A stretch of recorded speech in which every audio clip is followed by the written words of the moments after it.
Tapos kapag tayo yung natakot, siyempre, pipiliin natin yung places na mas mahirap na nahanapin ng taya. Ganon. Another situation is, kapag may chat tayong kapag may chat tayong person, specific person, tapos yung person na okay lang kayo, tapos maganda yung conversations ninyo, and then parang sa atin, may nangyari, parang wala na yung spark, parang hindi na kayo nag-click. So yung parang ang boring na, parang iba na yung ihip ng hangin doon. So ano sa tingin niyo yung kwan, yung una natin ginagawa? Ginagos natin. Diba? Kapag tayo na natin kwan, especially kapag hindi na natin alam kung paano natin i-express yung feelings natin na sasabihin sa kanila at ayaw ko lang ipag-chat sa kanya kasi ganito parang hindi na ako-connect parang gano'n. So, we tend to hide yun, ginugos natin.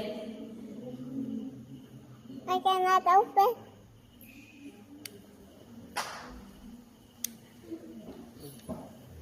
Same sa ating mga problems. Kapag yung mga problema natin, tuloy-tuloy na silang pumupunta sa atin, tapos sabay-sabay na silang yung pumunta sa atin, tapos mga problema natin sa work, sa studies natin, may project pa tayo, may reporting pa tayo, tapos hindi na nababalance yung spiritual life natin sa ating study life. Tapos, ang doon, okay lang na kapag yun, yung mga problema natin, okay lang na mag-rest tayo, okay lang na yung pause. Kasi, that's our part, that's our nature as a human being na wala, hindi na natin kaya. So, it's okay to pause pa rin. Take a deep breath, keep it all together, and it's okay to hide for a moment, to sleep for a moment, to tuck in your bed. But, ang hindi maganda doon is we tend to give up na lang. Kapag nag-hide na tayo, dapat yung pag-pause natin, mag-pause lang tayo. Mag-pause tayo to think. Hindi yung mag-pause tayo to overthink na parang hindi ko na itutuloy, parang gano'n. No. Na hanggang na mag-end up na siya na mag-give up na tayo. Mag-pause lang tayo. We're just going to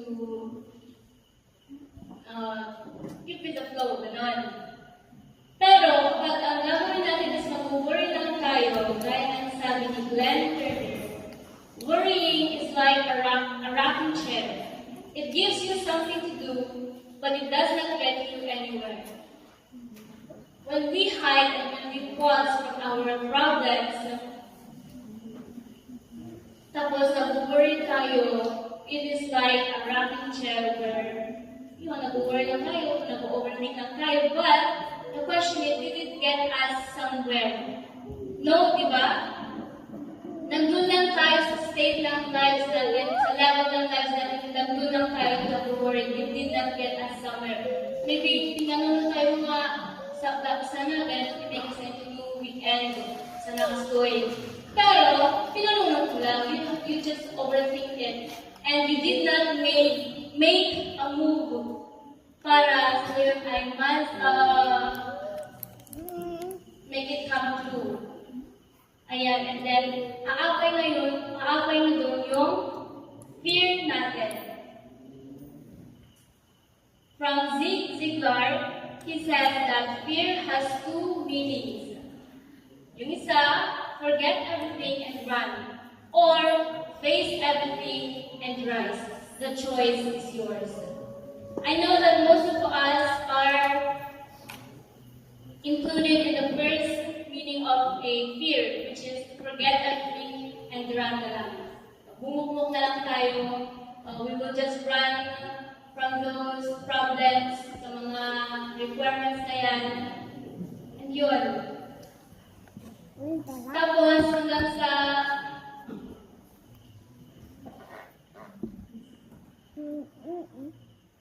ayun. Dahil na afraid na tayo, nag-worry na tayo, nagiging afraid na tayo, tapos we will think na mag-pray tayo na sana si Lord gabayan niya ako ganito. Pero even though na mag-pray tayo ng ganon, tapos pero afraid pa rin tayo. Sabi nga ni Paige Hannah, it's hard to hear God's voice when you have already decided what you want Him to say. When you are taking a break or a pause, tapos nag-pray ka na sa ganito, tapos sinabi mo na, in your thy will be done, Lord, ipagay ang sukay, di matungpal. Pero, after ng amen mo, yung puso't isip mo, yung gusto mo mangyari is yung gusto mo, yung will mo sana yung magagawa. So it's hard to hear God's voice. Kapag gusto niya lumapit sa atin, but when you have already decided what you want Him to say. Take it as like this, as Alan Wilson once have said in his book, The Wisdom of Insecurity. To have faith is to trust yourself to the water. When you swim, you don't grab hold of the water, because if you do, you will sink and drown. Instead, you will just relax and float. Parang yung water, sinisimbolize niya yung problema natin. When we have faith, and when we have faith sa ating mga problema to the water, and yung water, sinisimbolize niya yung problema natin. So, when we go through, swim to that water, to that problem, and we will just relax, mag-float lang tayo, yung mga problema smooth lang siya. Smooth lang siya, mag-float ka pa na ba yung float, diba? Patahimik lang siya, gano'n. Tapos yung mga problema mo, dadaloy lang yan, dadaloy lang siya. Gano'n. Kasi nga, we have faith sa ating problema na, talo lang yan, okay lang yan, lilipas din yan. Pero if you're going to grab hold of the water sa ating mga problema na, like, kakakit lang tayo sa isang problema, tapos hindi na tayo pupunta sa isa para to resolve it, we will sink and drown. Ayan. Remember, these mountains or these problems that you are carrying, you are only supposed to climb it. You were not supposed to carry it. Kasi mabigat yan. Do not hold. Yeah, mabigat yan. Kapag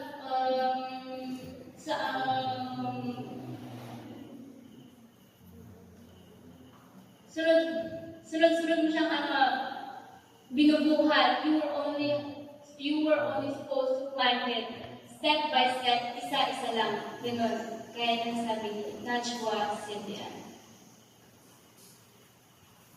In Luke chapter 12, verse 27 to 28, think about how the wildflowers grow. They do not work or make clothes for themselves. But I tell you that even Solomon, the great and rich king, was not dressed as beautifully as one of these flowers. But if God makes what grows in the field so beautiful, what do you think He will do for you? That's just grass. That's just a flower. One day it is alive, and the next day someone throws it into fire. Diba?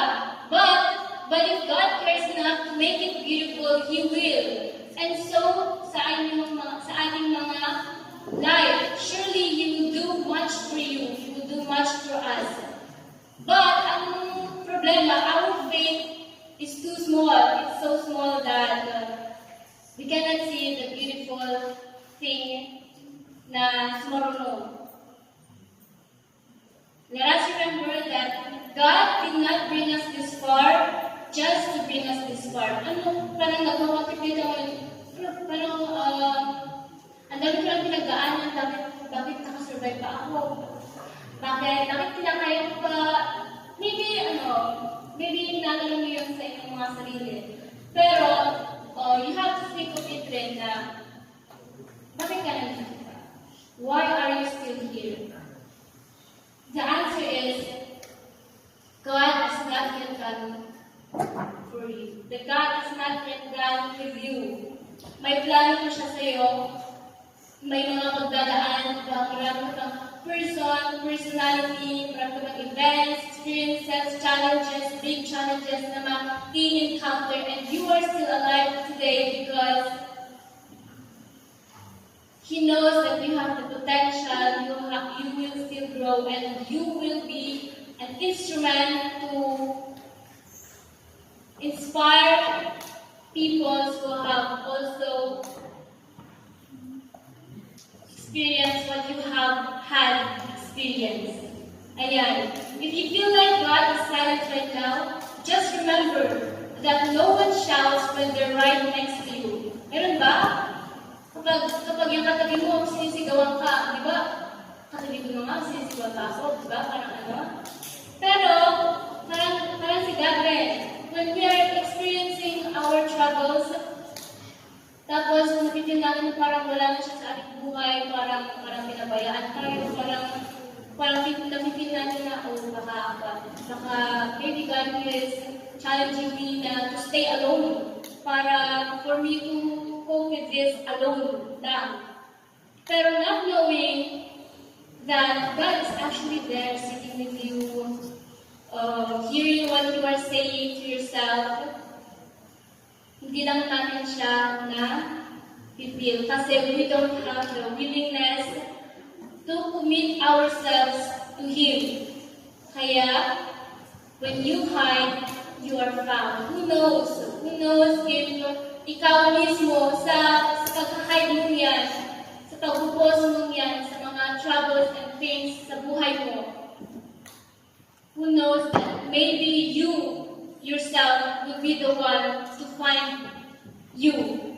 Diba? You will grow, you will find yourself, you will know yourself more, you will know what you are capable of, and you will grow more with Jesus. And much better kapag si Jesus mismo yung makakahanap sa atin when we will find ourselves. So I hope you have learned something tonight that when you hide, okay lang mag-hide, yes, it's part of our lives, but let us not give up and commit ourselves to Jesus. This is all. Thank you. Amen.